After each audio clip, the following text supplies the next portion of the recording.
I read in the introduction of my book how I'm a follower of Christ because of the ministry of Teen Challenge, because of, I grew up with a great spiritual foundation with my parents, but it was because of the testimonies that came out of Teen Challenge. As a young girl, I witnessed the miraculous transformation of men and women changed because they found Jesus Christ at Teen Challenge, and their stories of addiction and crime, and it was their testimonies that really impacted me, and I follow Christ because of their stories.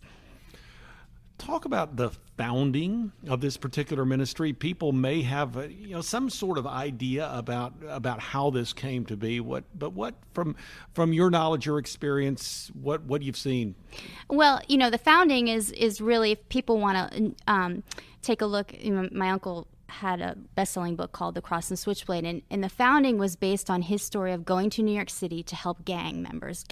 It was in 1958, and gangs in New York City, and he wanted to minister to the gangs, and there was a particular story of a boy who died named Michael Farmer, and he wanted to reach the boys that were being convicted for the death of Michael Farmer, and he had a burden to reach these gangs and why they would go and be violent and kill this boy like Michael Farmer. And he, you would think that it would be a strange story to see a man being burdened by the ones who were, violent and did this horrendous crime. But my uncle was called to the gangs of New York City, and through that, through being called to New York City, he eventually saw the heart of what was going on in New York City and was called to those because there's a transition that happened in the course of my book and The Cross and Switchblade.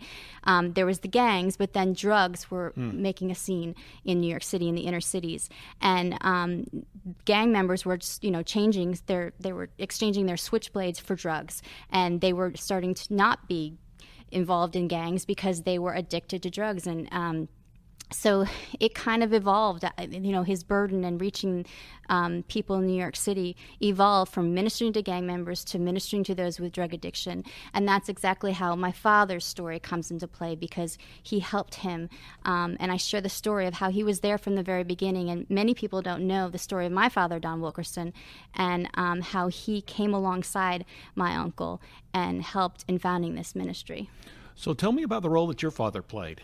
Well, there's 8 years difference between my uncle David Wilkerson, who, of course, now he's passed on in 2011, and he was in Bible school, and while my uncle was in the streets of New York and ministering, and basically my uncle called him to help him in the streets. And my father wanted to be a pastor. His dad was a pastor, and he didn't think that his calling was the streets of New York City. But through the course of my book, you'll find that he realized that God was calling him to the streets of New York.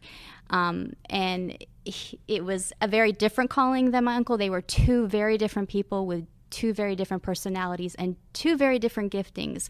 But I think what you'll find is the unique thing about Teen Challenge founding is that God used my uncle to found it, and then he gave him a larger stage to tell others about the transforming power of Jesus Christ, and to witness to people, because drugs were, and as we know today, they spread from throughout. Besides the inner city, they went outside of the inner city and they touched the suburbs, and he, was warning people that he had a powerful message. But my father was really the pastor role of Teen Challenge and discipling these men and women who were in the program. And he's kind of had the title of father over the course of the years as someone who really discipled these people and was there in the trenches of Teen Challenge, and was the director of the program for many, many years. And then he went on later on in life, and he established Global Teen Challenge in 1995.